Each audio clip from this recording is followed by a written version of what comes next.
Kembali bertemu lagi bersama saya Alisa Rizka Puspita. Kali ini kita akan membahas tentang pergerakan nasional.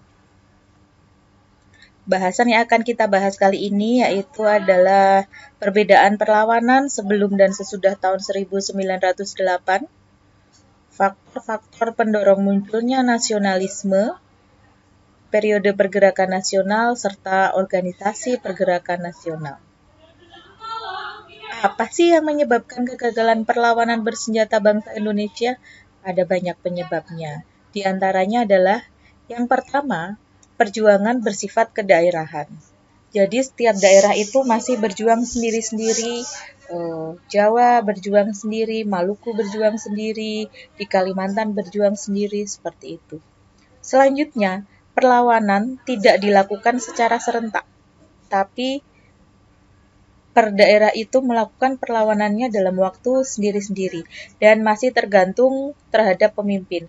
Jika pemimpinnya tertangkap, ditawan, atau meninggal, terbunuh, jadi perlawanan di daerah itu juga otomatis akan berhenti. Yang selanjutnya adalah, poin selanjutnya adalah kalah dalam persenjataan, karena perlawanan-perlawanan di berbagai daerah tersebut adalah perlawanan yang bersifat fisik. Makanya kita selalu jelaslah kalah persenjataan dengan apa yang dimiliki oleh pemerintah kolonial Belanda. Kemudian yang selanjutnya, Belanda biasanya menerapkan politik adu domba atau divide et impera untuk memecah belah kita. Perbedaan perlawanan bangsa Indonesia terhadap Belanda sebelum dan sesudah 1908. Yang pertama, sebelum 1908, perlawanan dipimpin oleh raja atau bangsawan dan tokoh agama. Ya, jadi pemimpin daerah, raja ataupun yang dituakan seperti tokoh agama itu adalah pemimpinnya. Kalau sesudah tahun 1908, perlawanan dipimpin dan digerakkan oleh kaum-kaum cendekiawan atau kaum-kaum terpelajar, seperti itu. Yang kedua, bersifat kedaerahan. Kalau sebelum 1908 ya perlawanannya lokal. Sesudah 1908 bersifat nasional dan sudah ada kerjasama antar daerah.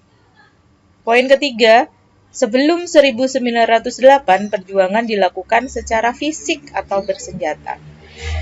Sesudah 1908 diplomasi dengan menggunakan cara-cara modern seperti menggunakan media perundingan, lobby, dengan melakukan aksi mogok, dan yang lain sebagainya.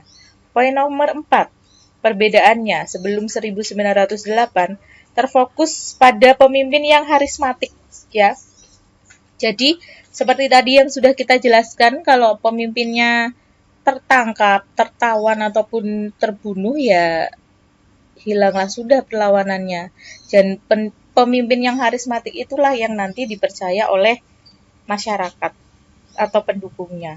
Kalau sesudah tahun 1908, karena sudah memiliki organisasi yang memungkinkan adanya kaderisasi. Jadi kalau ada satu pemimpin yang tertawan atau tertangkap, sudah ada kaderisasi atau kaum terpelajar lainnya yang bisa memimpin gerakan atau diplomasi yang mereka pakai. Kemudian nomor 5, bersifat reaktif dan spontan kalau sebelum 1908. Saat itu ada situasi apa yang memicu mereka melakukan perlawanan, langsung melakukan perlawanan, ya. Kalau sesudah 1908 karena kita menggunakan cara diplomasi, jadi perlawanannya bersifat memiliki visi dan misi yang jelas, yaitu kemerdekaan Indonesia. Jadi sudah dikonsep perlawanannya nanti bentuknya seperti apa.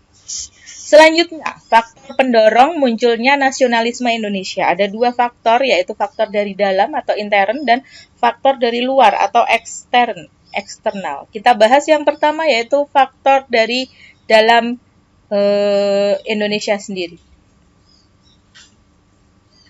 Yang pertama adalah penderitaan akibat penjajahan, ya.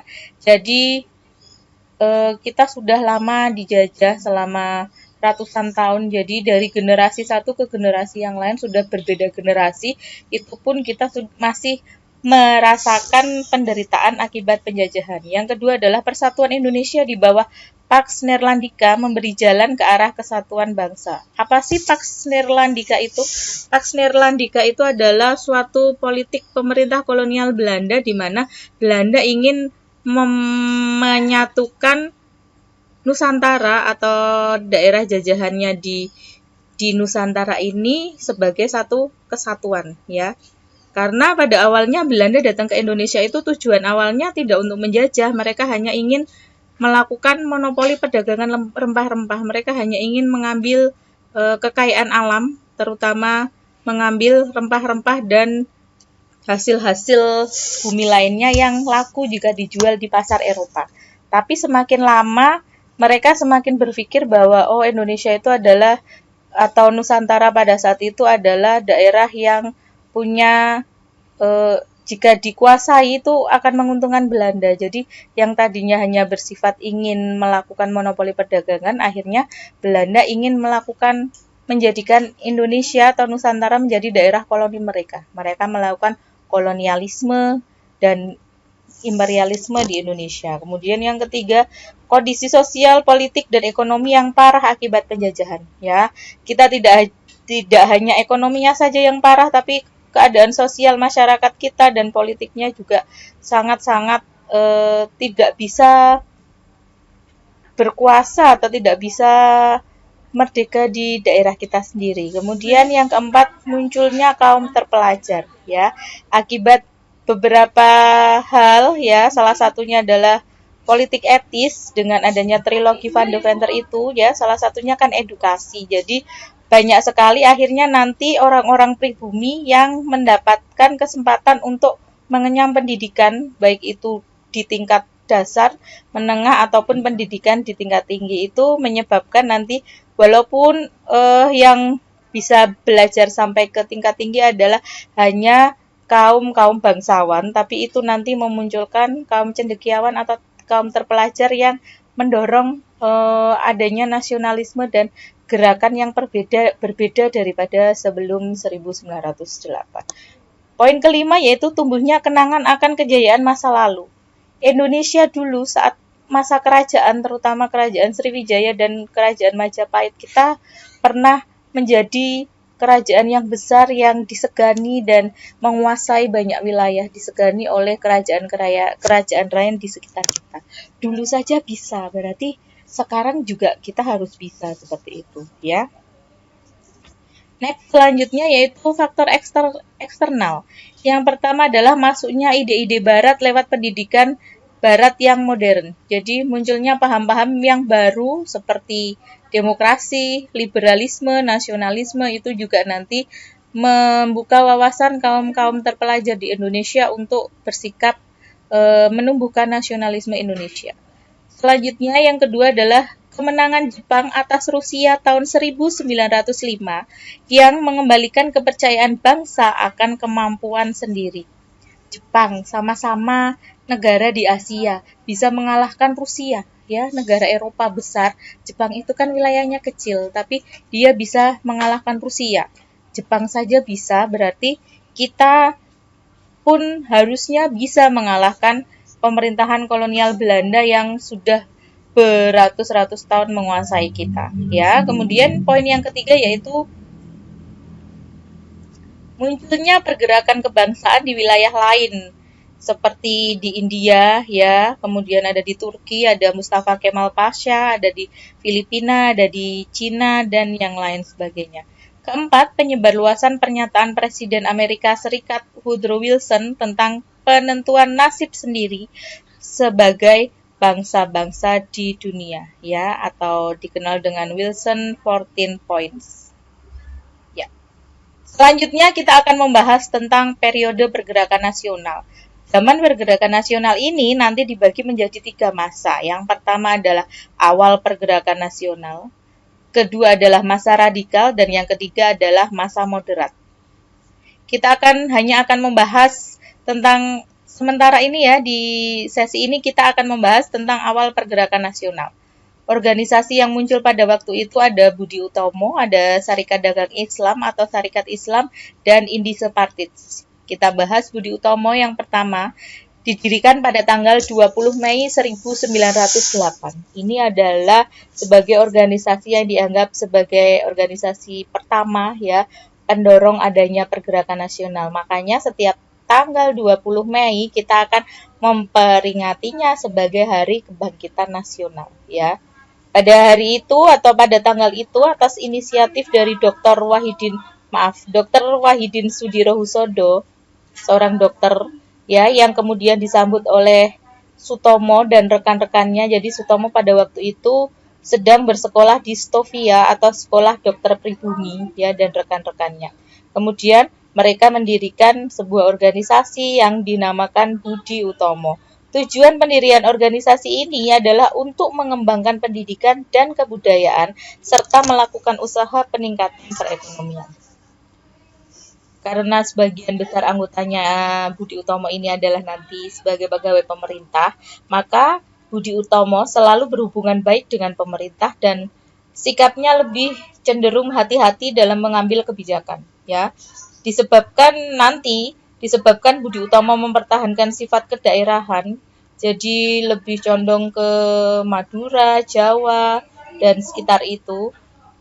Dan desakan untuk membuka diri menjadi organisasi nasional itu nanti semakin besar, menjadikan Budi Utomo semakin mundur dan banyak anggotanya pindah ke organisasi lain.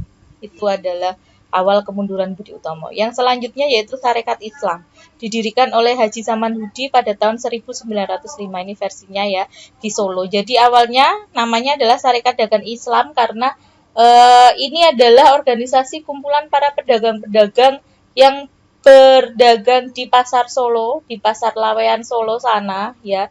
Jadi pedagang-pedagang pribumi yang notabene agamanya Islam ya pada waktu itu. Untuk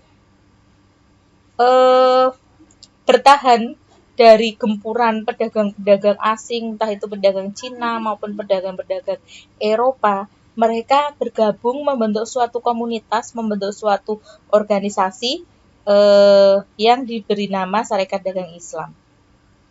Coraknya pergerakan agama dan ekonomi. Nanti pada tanggal 10 September 1912, Sarekat Dagang Islam ini berubah menjadi Sarekat Islam. Kenapa kok berubah? Karena anggotanya tidak lagi hanya pedagang ya. Nanti organisasi ini meluas ya, anggotanya tidak hanya para pedagang tapi juga orang-orang lain yang tentu saja beragama Islam ya. Jadi menurut Haji Umar Said Cokro Aminoto atau Hos Cokro Aminoto, tujuan Sarekat Islam ini adalah untuk memajukan perdagangan, membantu pengajaran, memperbaiki pendapat yang keliru mengenai Islam, dan hidup menurut perintah Islam. Pada awalnya, Sarekat Islam ini bersifat kooperatif dalam perjuangannya.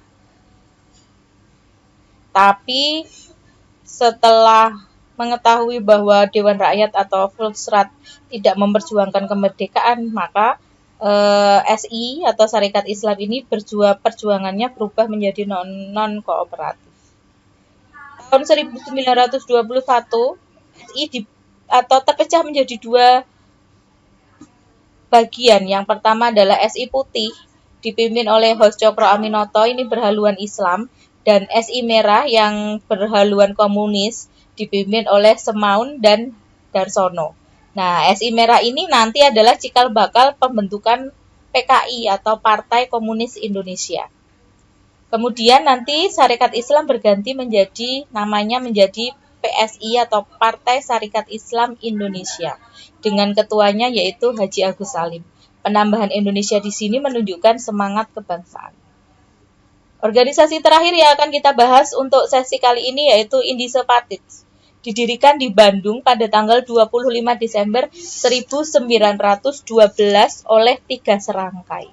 Siapa saja 3 serangkai itu? Yang pertama yaitu Dr. Ernest Francois Eugene Douwes-Dekker, yang kemudian dikenal sebagai Dr. Danudirjo Setiabudi. Ya, jadi kalau dulu kita juga mengenal pada waktu politik etis ya, kita mengenal ada nama Douwes-Dekker, di sini juga ada nama Douwes-Dekker lagi, tapi ini adalah dua orang yang berbeda ya, diperhatikan ya.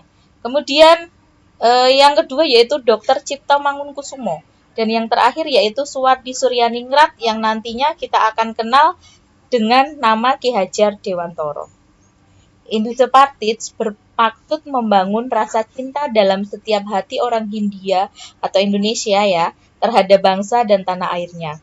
Hal ini dilakukan dengan cara menyadarkan masyarakat dengan menghidupkan kembali harga diri, rasa mampu, dan rasa kebangsaan atau nasionalisme. Dan dalam hal ini mereka menganjurkan suatu nasionalisme yang jauh lebih luas dari nasionalismenya Budi Utomo.